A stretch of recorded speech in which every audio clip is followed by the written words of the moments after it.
Hello दोस्तों, welcome back. आप सब लोग बढ़िया होंगे, मस्त होंगे, स्वस्थ होंगे। जैसा कि आपको पता है कि जो हमारे न्यू ITR फॉर्म है for the financial year 1920 release हो चुके हैं, फाइनल जो हमारे फॉर्म्स हैं। और ITR 1 की तो ओपनिंग भी हो गई है, मतलब उसका फॉर्म जो है वो फाइल कर सकते हैं इनकम टैक्स की पोर्टल पर। तो मैं आपको इस वीडियो में कवर करूँगा जो ITR 1 में चेंजेस हैं, जो पिछले साल से क्या चेंजेस हैं। और आपको पता है कि जनवरी में भी कुछ ITR 1 का एक फॉर्म आया था, ITR 1 और ITR 4 का। तो उससे भी मैं आपको कंपेयर कर दूंगा कि जनवरी में क्या चेंजेस आए थे और इसमें जो फाइनल चेंजेस है वो क्या है। तो चलिए शुरू करते हैं। तो जैसा कि आपको एलिजिबिलिटी पता है ITR 1 की, कौन कौन को फाइल कर सकता है, मैं उसको यहाँ डिस्कस नहीं करूँगा कि क्या क्या उसकी एलिजिबिलिटी है। सबसे पहले आते हैं हम, देखिए जो यहाँ पर जो ये है अभी आपके रिलीज़ हुए थे असेसमेंट ईयर 2021। पहले मैं आपको ये फॉर्म पढ़ के बताऊंगा कि इसमें क्या फ़ाइनल चेंजेस हैं, फिर मैं आपको कंपेयर करूंगा। सबसे पहले आते हैं कि जो फाइनल चेंजेस हैं। देखिए, एक तो ये चीज़ नहीं थी, ये चीज़ नहीं आई है। Have you deposited amount or aggregate of amount exceeding ₹1 crore in one or more current account during the previous year. मतलब कि क्या आपने अपने करंट अकाउंट या अकाउंट्स में 1 करोड़ से ज़्यादा डिपॉजिट करे हैं, तो आपको इसमें वो अमाउंट देना पड़ेगा और साथ ही साथ येस क्लिक करना पड़ेगा। इसी तरीके से हमारा have you incurred expenditure of an amount or aggregate of amount exceeding 2 lakh for foreign travel for yourself or any other country. मतलब कि क्या आपने 2 लाख से ज़्यादा रुपीज़ खर्च करें किस पर, फॉरेन ट्रैवल पर, चाहे वो आपके लिए हो सकते हैं या फिर आपने किसी पर्सन के लिए खर्च करे हो, तो यहाँ पर आपको वो अमाउंट मेंशन करना पड़ेगा, साथ ही साथ आपको यस क्लिक करना पड़ेगा। तीसरा है have you incurred expenditure of amount or aggregate of amount exceeding ₹1 lakh on consumption of electricity during the previous year. मतलब कि क्या आपने 1 लाख से ऊपर रुपये पे करे हैं किसके लिए, कंजम्पशन ऑफ इलेक्ट्रिसिटी के लिए, तो आपको यहाँ पे येस पे क्लिक करना पड़ेगा, साथ ही साथ आपको अमाउंट बताना पड़ेगा।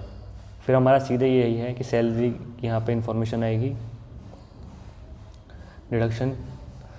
अब ना जैसे कि आपको पता होगा कि अभी जो हमारा कोविड-19 की वजह से अप्रैल से गवर्नमेंट ने कहा था कि अप्रैल मई जून में जो भी आप इन्वेस्टमेंट करते हैं वो आपकी इंक्लूड होंगी, उसको आप डिडक्शन ले सकते हैं अपनी फाइनेंशियल 1920 के इनकम टैक्स रिटर्न में। तो आप पढ़ सकते हैं कि जैसे यहाँ पर लिखा हुआ है कि part C deduction and taxable income. यहाँ पर पढ़ सकते हैं whether you have made any investment deposit payment between इतना अप्रैल से लेकर जून तक for the purpose of claiming any deduction under part B of chapter 4 है। ये भी आपको बताऊँ कहाँ पर है। इसको हम एक तरह से कह सकते हैं कि नया है आपका एक शेड्यूल DI। ये हमारा डिडक्शन का हो गया। ये आपके अदर इन्फॉर्मेशन जो TDS आती है, अब ये आप पढ़ सकते हैं। तो हम बात करेंगे आपका शेड्यूल DI। शेड्यूल DI आखिर है क्या, ये नया शेड्यूल आया है आपका। शेड्यूल DI क्या है, डिटेल्स ऑफ इन्वेस्टमेंट कौन सी वाली, जो आपके अप्रैल 2020 से लेकर जून 2020 तक के जो भी आपके इन्वेस्टमेंट हैं उनकी आपको डिडक्शन मिलेगी in the return of financial year 1920। अब जैसे कि आप पढ़ सकते हैं, सेक्शन लिखे हुए हैं, इन्हीं सेक्शन के अंदर मिलेगी eligible amount of deduction during the financial year. Eligible part कौन सा होता है हमारा, एलिजिबल अमाउंट मतलब कि फॉर एग्जांपल 80C लेते हैं तो 80C CCG मतलब इन सबको मिला कितना बैठता है हमारा टोटल 1.5 लाख रुपये। एलिजिबल इतना हो गया। Deduction attributable to investment expenditure made इतना आउट ऑफ कॉलम 2। मतलब कि जितना आपका बचता है, हो सकता है आपने अप्रैल से पहले जमा करे हो आपके 80,000 रुपीज़, अब आपने जमा कर दिए हो 80,000 और, तो ये 8 लाख, तो ये हो गया हमारा 1,60,000। लेकिन एलिजिबल कितना है 1,50,000। तो आपको यहाँ 80 आप यहाँ क्लेम कर सकते हैं और 70 आप यहाँ क्लेम कर पाएंगे, ना कि 80। मतलब लिमिट हमारी टोटल उतनी ही रहेगी जितनी है। अब हम बात करते हैं कि पिछले ईयर से क्या चेंज है। पिछले ईयर से हमारे यही 3 चेंजेस हैं जो मैंने आपको बताए थे, जो मेन है, और शेड्यूल DI, बाकी कोई चेंजेस नहीं है।